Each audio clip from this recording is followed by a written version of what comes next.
খালকের থেকে জগাইলে 20 জন কামলা লাগাও যেটা আছে খালকের থেকে ফাইনাল তোমার দায়িত্ব হইল এই সাইড করতে হলে আমি তো ফানিটা ভাইলাম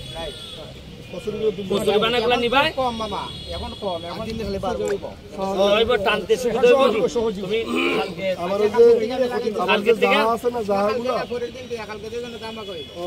দামাকা তো ইকান হইব কিনতে তো বুঝতা না তুমি কালকে সকাল থেকে আজকে শুক্রবার গেল কালকে সকাল থেকে লোক লাগাই তো টাইনা টাইনা এরা খালি আবার ওই যে জাহাজ আছে না তো নাই সাইডে নি তো কোনটা ভালো হইব আচ্ছা এখন আমারে একজনে খেটায় একবারে শেষ মাথা পর্যন্ত লই যাবে দেখাই ভাই কোনায় কোনায় এটা কি মোটরসাইকেলে যাওয়ার লাগবে স্পিড বোটে এইখান থেকে ওই অসৎ লোক অসভ্য লোক দুর্নীতিবাজেরা কোনোদিন টিকতে পারবে ইতিহাস সাক্ষী দেয় মনে রাখবেন ইমানের শক্তিতে বলিয়ান হয়ে যদি আপনি কোনো কিছু করেন তাহলে অসংখ্য বেঈমান কিন্তু আস্তে আস্তে পরাভূত হয় পরাজিত হয় এটা আমরা করে ছাড়ব থ্যাংক ইউ আজকে মানে আগামীকাল সকালে এসে স্পিড বোট নামবে স্পিড বোট নামলে পরে কালকে আমরা সবাই একটা ফ্রি রাইড সবাই ফ্রিতে স্পিড বোট চলতে পারবো যেটা কক্সবাজার 250-300 টাকা লাগে এখানে ফ্রিতে আমরা অনেকেই এখানে স্পিড বোটে চালাবো তারপর হচ্ছে গিয়ে রাতে ফায়ার ওয়ার্কস হবে ফায়ার ওয়ার্কস মানে হলো আতশবাজি যেটা পুরো আকাশ জুড়ে আমরা আলোকিত করতে চাই আর বিকাল থেকে আমাদের নামাজ শেষ করে এখানে আমরা মিউজিকের একটু গান হবে একটু এমনি আগামীকাল আর লাইটিং থাকবে আমরা হেভি লাইটিং করার ব্যবস্থা করছি রাতে যেন একটা স্পেশাল লোক থাকে চিনেন মানে মানুষকে বিশ্বাস করানোর আগে তো আপনাকে একটু দেখাইতে হবে যে আমরা আসলে কি বানাইতে চাচ্ছি খালি বক্তব্য দিয়ে গেলাম যে পর্যটন নগরী করবো কিন্তু আপনারা কোনো কিছু দেখলেন না যে আমি চাই যে সোনাঘাট মাধবপুরের মানুষ আস্তে আস্তে দেখুক যে আমি আসলে কী বানাইতে চাচ্ছি দেখেন জাস্ট পানি আসার আগ পর্যন্ত কিন্তু এক রূপ ছিল পানি আসার পর আপনি সন্ধ্যার পর এখন আপনার বসতেই ভালো লাগবে কারণ এমনিতেই তো আমাদের আনন্দ করার মতো কিছুই নেই খালি যন্ত্রণা খালি সমস্যা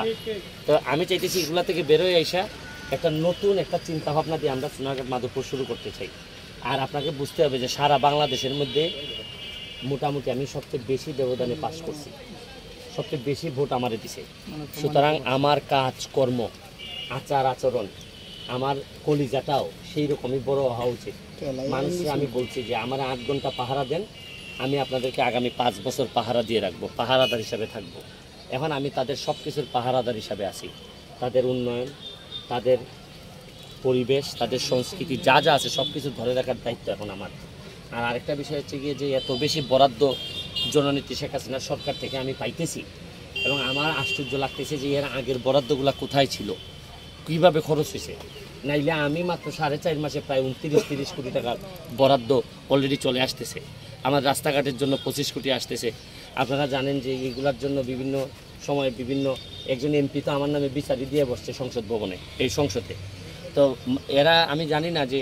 এই মানসিকতা আসছে কীভাবে যে জনগণের টাকার হিসাব আমি জনগণকে দিব এতে অপরাধের কী আছে নাকি না লুকানোর মধ্যে কোনো আনন্দ আছে আমি জানি না এই আনন্দটা কী আমি আমার এলাকার যারা ইয়াং আছে তাদেরকে একটা টেন্ডেন্সি শুরু করতে চাই যে রাজনীতি করলে দুর্নীতি ছাড়েন আর যদি দুর্নীতি করতে চান আল্লাহর রাস্তে রাজনীতি ছেড়ে যান আপনারও আরও ব্যবসা আছে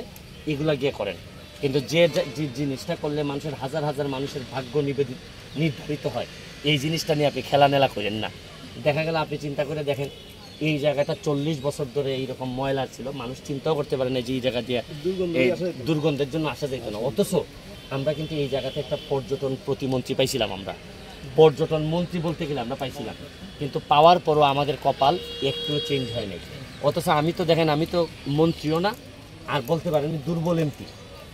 তো দুর্বল এমপি স্বতন্ত্র এমপি তাতেও তো আপনি দেখেন যে কীভাবে আমি পরিবর্তন করতেছি তবে জেনে রাখেন যে আর আগামী 4 বছর আছি তো আমি এই 4 বছর যদি বেঁচে থাকি তাহলে বহু জায়গায় হাত পড়বে বহু জায়গা বদলে যাবে কারণ আমি তো বলছিলাম যে জন্মের পরে যে জন্মস্থান আমি পাইছি মৃত্যুর আগে এর চেয়ে ভালো জন্মস্থান রেখে যাবো আপনাদের সবাইকে আমি অনুরোধ জানাই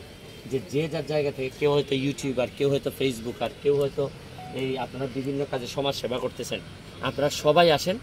আমার যদি আমি নিজে যদি 2 নাম্বার হয়ে না থাকি আমি যদি অসৎ হয়ে না থাকি তাহলে আমার হাতকে শক্তিশালী করেন